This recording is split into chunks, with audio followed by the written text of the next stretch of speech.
Picks 11 through 21 of the mock draft as we see the pass rushing class start to heat up on today's Renner Ranks.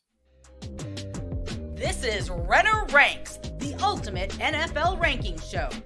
Part of the Locked On Podcast Network, your team every day.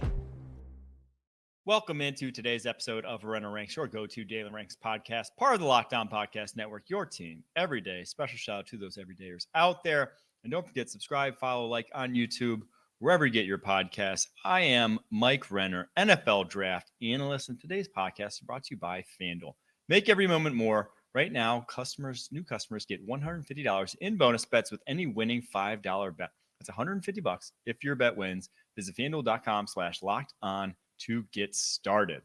If you didn't go and watch picks 1 through 10, go back and check it out. You don't have to if you're a fan of one of these teams. 11 through 21, though, on today's mock draft, rolling right along. Left off at number 11, Minnesota Vikings. I have them going Alabama cornerback Terrion Arnold. Now, they have needs in a number of different places. It's going to obviously matter a ton what they do with Kirk Cousins as an impending free agent this offseason, what they do with Danielle Hunter, an impending free agent this offseason. Both were playing, no signs in terms of diminishing play from either of them. So two guys they would love to have back, two massive impact players from a year ago. TBD on what they do with them. If they don't bring back Hunter, this could easily be someone like a Dallas Turner, someone like a Laiatu Latu in terms of pass rushers on the edge. If they don't bring back Kirk Cousins, this could easily be a Bo Nix spot. This could easily be a J.J. McCarthy spot. But I have them going Terrion Arnold because corner still a massive need for them. And in Brian Flores' defense, he loves flexibility. Guys who can do a number of different things because he's so multiple with that defense, because they week to week can have such different game plans, and then they'll put the corners on island so much with their blitz packages that a guy like Arnold and his skill set of being versatile, being an all-around corner, being able to play man coverage at a high level, is just something that makes too much sense. Pick number 12, Denver Broncos. Quarterback coming. I'm going to make this pick a zillion times. It's Bo Nix, the Oregon quarterback. Now, the Broncos are a prime trade-up sort of team because while you're kind of at the top of this, you're like right in the middle of this heap of Vikings, Raiders, Saints, who could all be in the quarterback market. You have a quarterback whisperer head coach in Sean Payton, who may want a J.J. McCarthy, who may want to jump ahead of the Falcons to get it done. So it wouldn't surprise me if the Broncos are a prime trade-up spot. We'll obviously get to trades in future mock drafts. But if they stay put and Bo Nix is on the board, I think he's well equipped to run Sean Payton's offense, truthfully. If there's anyone in this class, I think he'd honestly be the best of the quarterbacks in this class. If you talk about just like doing exactly what Drew Brees did in New Orleans, the quick passing game, the underneath passing game, the screen game, just being able to protect your offensive line via getting the ball out of your hands quickly, I think he's great at that. And then he also not only can do that, but then he can create plays outside of structure in that quick passing game when they're not there. He's excellent at kind of reading those triangles underneath in passing concepts. He's excellent in manipulating linebackers. I do think that it would be hard for me, if I'm running the Denver Broncos, to pass on Bo Nix with no quarterback, right? If you go into the draft with status quo at the quarterback position, and this is what the hand I'm dealt with how it falls to pick 12, I would be hard pressed to pass on him. I would for sure take him if I were running. All right, number 13, Las Vegas Raiders. I'm going Oregon State offensive tackle Taliesa Fuaga. Now the Raiders, their whole right side of the line, center, right guard, right tackle, all set to free agency. If you're Antonio Pierce, yeah, you'd love defense. I think I would have loved Dallas Turner had they not just drafted Tyree Wilson a year ago, right? Kind of forgotten man at this point because he didn't do much as a rookie.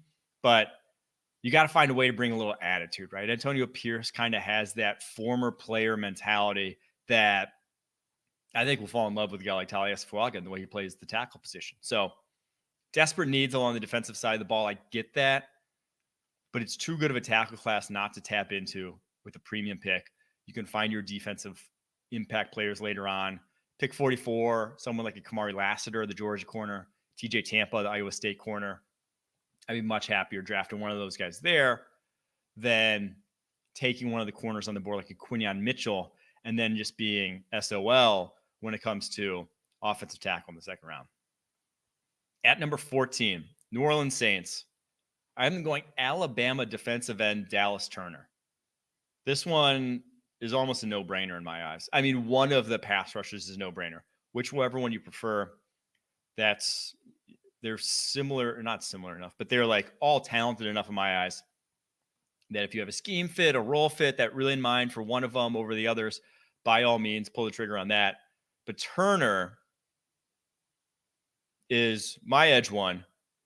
I think he has untapped potential. I think he's just the best athlete of this edge group in terms of translatability. And then if you're the Saints, with your cap situation that we've discussed ad nauseum in the show, it's draft high value positions. What's the highest paid position in the NFL outside of quarterback? It's pass rusher, edge rusher.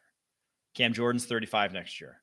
Peyton Turner's had a disaster in terms of health his first 3 seasons. 340 snaps from the former first rounder. Yikes. And so while they prefer the Saints from their recent drafting history, Marcus Davenport, Peyton Turner, would lead me to believe Jared Verse. They prefer the bigger power edges, right? Would lead me to believe that.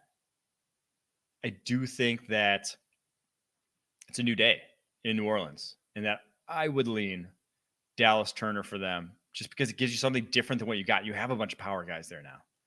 Get that speed guy off the edge. All right, Indianapolis Colts, 15. Brock Bowers, Georgia tight end, finally comes off. And I maybe had him fall a little over where he's actually going to go in the draft just because I love this fit. I do love this fit so much. He's perfect for Shane Steichen's offense. You'd have a field day with this guy. A perfect, reliable receiving weapon for Anthony Richardson. A guy that really could help a young quarterback develop like him. And then the split zone running game that you can do with him, move him out in space, because on the move as a blocker, he's so good. You know, leading out for those option runs out to the edge when the QB pulls it, you know, arc blocking. He's awesome at that.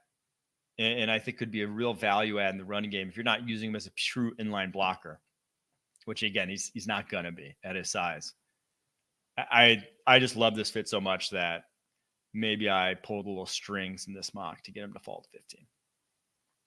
On to number 16, Seattle Seahawks. I'm going UCLA defensive end Laiatu Latu here. A guy who's intimately familiar with the state of Washington, having started his career there before transferring to UCLA. Obviously, he had to medically retire there. UCLA this past year was the best pass rusher in the country, the most skilled pass rusher in the country, and a guy who could year one make an impact. And I think if you're the Seahawks, that's intriguing to you because you're bringing Mike McDonald over, new head coach, and what he had in Baltimore that he doesn't really have in Seattle is D-line depth. Numerous guys that can get after it. And while they have names in this edge group, whether it's Boye Mafe, who kind of did take a step forward this past year in year 2, Chene Nwusu, Derek Hall, who was a second rounder a year ago, possibly Darrell Taylor, who is a restricted free agent. That's not a group that I would be opposed to adding more to, I'll just say. That was a little roundabout way of saying they don't have a guy there yet, a certified dude as a pass rusher. And the thing I love about Latu and his fit here is that on third downs, he's almost better as an interior rusher. Lining him up over center, lining him up over guards, he can make more of an impact or win quicker there than he can on the edge.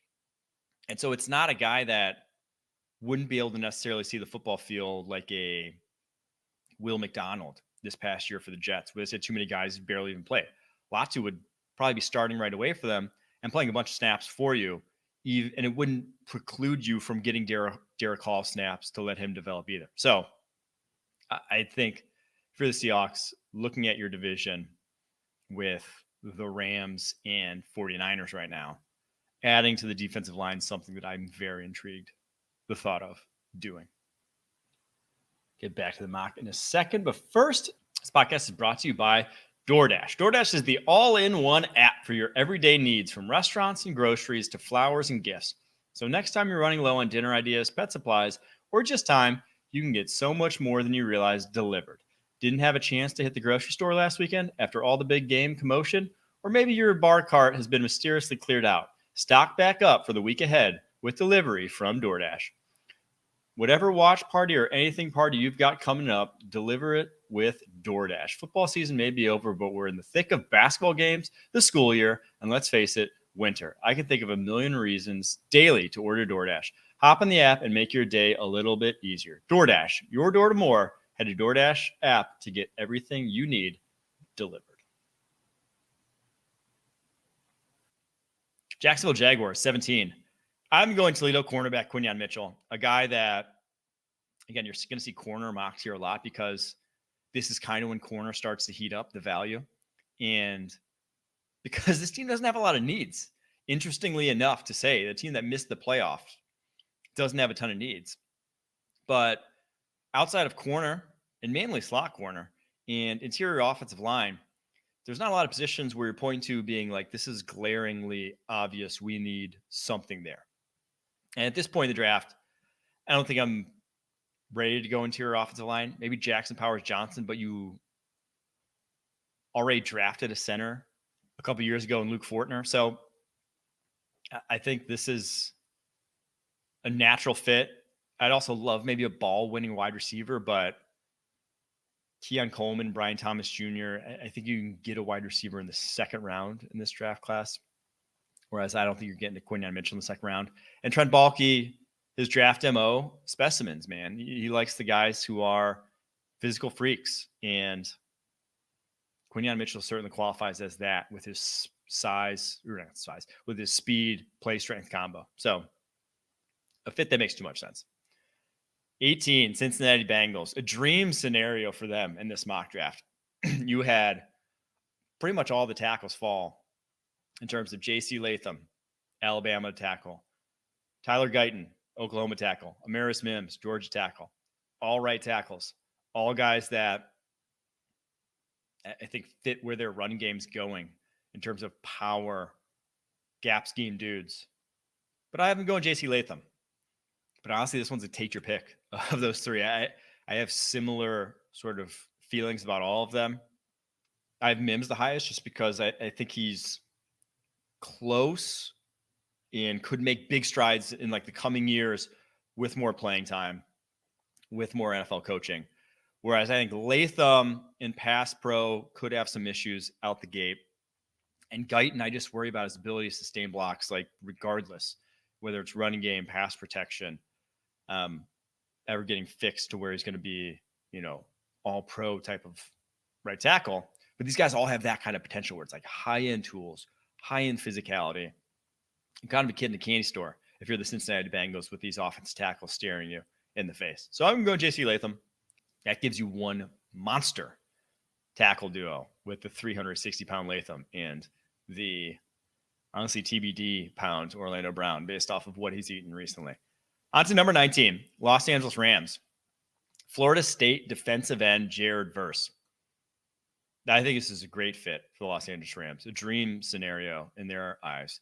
A little bit of different flavor from a Byron Young in that he's a power, no nonsense, push the pocket, a guy that if you pair with Aaron Donald, he could go double-digit sacks right out the gate, right? He's that NFL ready. He's that strong already to where, man, I think I said this earlier. At this point, if this guy's on the board, Jared Verse on the board, I would just be very hard-pressed to see them passing on him. It just makes too much sense for where their needs are. And the one thing they've really struggled to add without all these first-round picks, right? This is going to be their first-round pick since Jared Goff. The one thing that they haven't been able to kind of finagle with all these late rounders is a true impact pass rusher. Byron Young, very obviously encouraging rookie year, but a guy that's feared off the edge. It's really just been still Aaron Donald there for the past, like I said, since 2016, since the last first-round pick, because edge is a position that's just hard to find later on. So when you do finally get a first rounder again, I think this is the position you have to attack if you're the Los Angeles Rams. You have to go get that pass rusher or a guy who could potentially be that pass rusher, just because you don't find those in the later rounds where they're so good at finding elsewhere. You don't find these guys later rounds. Number 20, Pittsburgh Steelers on the clock.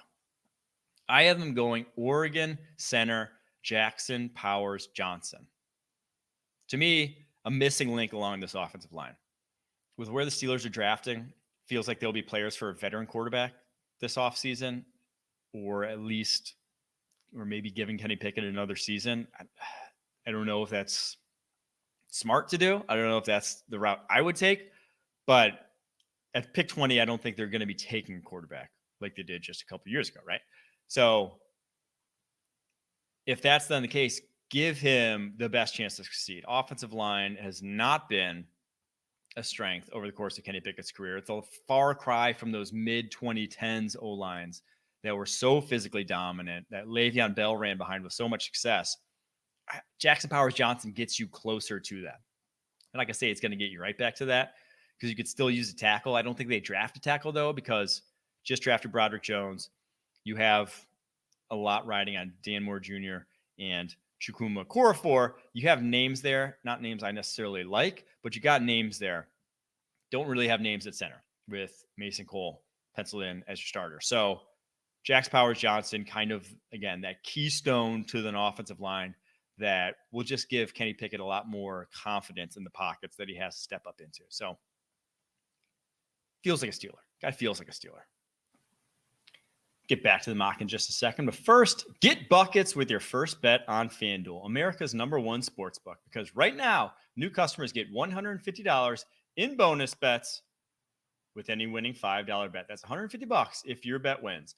Bet on all your favorite NBA players and teams with quick bets, live same-game parlays, exclusive props, and more. Just visit FanDuel.com/lockedon and shoot your shot. FanDuel, official sportsbook partner of the NBA. On to number 21, Miami Dolphins. A team that definitely would have been in play for Jackson Powers Johnson had he been on the board. They have a weird offseason ahead of them that we'll get into here in a second. But I have them going Illinois defensive tackle Johnny Newton. One, because you have Anthony Weaver coming over from Baltimore, kind of the same thing as I just said about Seattle. He's a D-line coach coming over from Baltimore, wants to add up on D-line. And oh, by the way, this entire defensive tackle group is about to hit free agency outside of Zach Sealer. Christian Wilkins, Andrew Van Ginkel, Deshaun Elliott, Isaiah Wynn, Connor Williams, Robert Hunt, all hitting free agency, and they're $51 million over the cap. Chris Greer, GM there, has been playing a little fast and loose as GM with some of the contracts he's been giving out, some of the trades he's making, got some Mickey Loomis in them. They're going to have to reel it back in this offseason, and they might not be able to re-sign guys like Christian Wilkins, who was a massive impact player for them. All they could have hoped for as a prospect coming out of Clemson a few years back. I just don't know if they have the space to get it done. And he'll break the bank on the free agency market with what he's done over the course of his rookie contract. So that leaves a gaping hole on this interior. And while Johnny Newton's a distinctly different DT than Christian Wilkins, much more of a sort of one gap penetrator, not a guy who's going to reset the line of scrimmage. Wilkins could obviously do some of that. He was good in that, but much less of a power player, much more of a finesse player. But you got to do, it's not a great DT class, and you got to start somewhere to try to backfill in this regard, losing so many guys at that position. So it'll be an interesting offseason for this Miami Dolphins team. Jalen Ramsey, Xavier Howard, their corners both have cap hits over $25 million next year. Tua with a $23 million figure they could bring down with extension for him, but how much do you want to really extend him after what we saw from him down the stretch in the playoffs? Emmanuel Ogbah, he will be gone with the $17 million cap hit. Jerome Baker with a $15 million cap hit will either be gone, linebacker there will be gone or restructured. So a lot of moving parts, a lot of decisions, tough decisions to be made for this Miami Dolphins team. It kind of went all in on the last year that Tua was cheap this past fall and didn't hit big on it, unfortunately. So they'll have to decide if they want to give it one more go with this roster that's going to be, hamstrung because they're going to lose a lot of pieces from it, or if they want to do a little bit of a mini rebuild to create some cap space for the future years. But at this point in the draft, and again, with the glaring at DT, I think Johnny Newton's a solid pick. There you have it.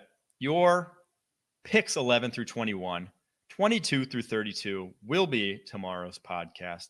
So they had to break it up into 3 parts, but the 30-minute format limiting in terms of how much I can talk about them. So I enjoy it anyway. Thanks for listening to Renner Ranks, part of the Locked On Podcast Network, your team every day.